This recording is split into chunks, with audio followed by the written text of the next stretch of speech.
Monday, 8:12 a.m. While I was brushing my teeth, a text from my wife popped up. I want a divorce. All communication through my lawyer. That was it. No conversation, no explanation, no fight, just a complete shutdown. I stared at the message, a single wave of shock passing through me. I finished brushing my teeth, and by 8:27 a.m. I replied, "Understood."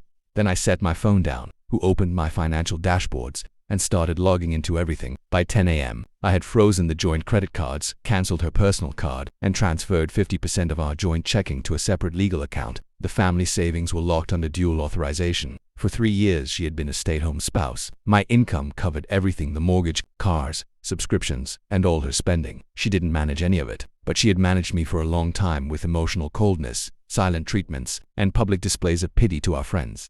Fine. If she wanted to end things this way, I wouldn't start a war. I would simply set boundaries. At 11:43 a.m., I sent another text. Your access to all shared financial accounts has been restricted pending legal division. Per your request, communication will now be through legal channels only. I made lunch, ate it quietly, and retained a lawyer that afternoon. The consequences. Tuesday, 2:17 p.m. Her sister called me, yelling, "What the hell did you do?" She's sobbing, saying you blindsided her financially. She requested a divorce and legal-only contact. I said, I complied. I hung up. At 6:45 p.m. I received an email from her lawyer. Subject: urgent spousal financial interference. He threatened to file an emergency motion to give her back access, claiming I was engaging in financial abuse. I replied by sending him a log of every financial transaction, every detail, and attached the original text where she requested legal-only contact. I sent it to my own lawyer, who responded within the hour. Smart move. Don't speak to her. Don't respond to family. Stay the course. I slept for 8 hours that night, the first time in months.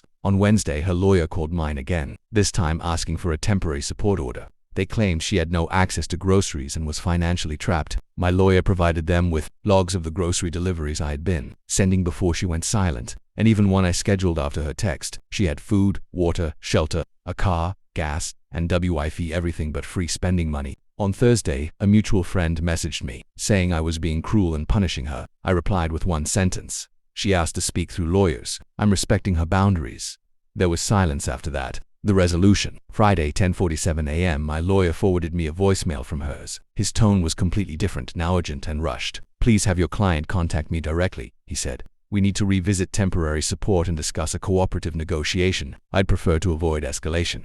The same man who had threatened me 48 hours ago was now asking me to engage. She hadn't anticipated the full consequences of her move. She thought I'd crawl, plead, and maybe even beg. Instead, I executed. She wanted the drama, not the discipline. 2 weeks later, we had a preliminary hearing. She asked for $6,000 a month in temporary support. Her lawyer argued for lifestyle maintenance. My lawyer handed over the spreadsheet with all her expenses, my income, my savings, the timing of the freeze, and her text message. The judge looked at her lawyer, so she severed communication unilaterally, then expected continued financial entanglement. He asked. Motion denied. Support is capped at $1,500. My lawyer leaned over and whispered, "That was surgical." I didn't smile, but I felt it. 3 months later, the divorce was final. Assets were divided 60/40, and I kept the house. She moved in with her sister, and she took over the car payments. I didn't even fight for custody of the dog. She needed someone. People ask me now if I feel cold about it, if I regret cutting things off so fast. The answer is no. I gave too many chances before that text. She wanted to control the narrative, thinking I would break or chase after her. Instead, I respected her request word for word. She made it legal. I made it logistical. And for the first time in years, I stopped being managed. When you're done, you don't yell. You just leave the room and turn the light off behind you.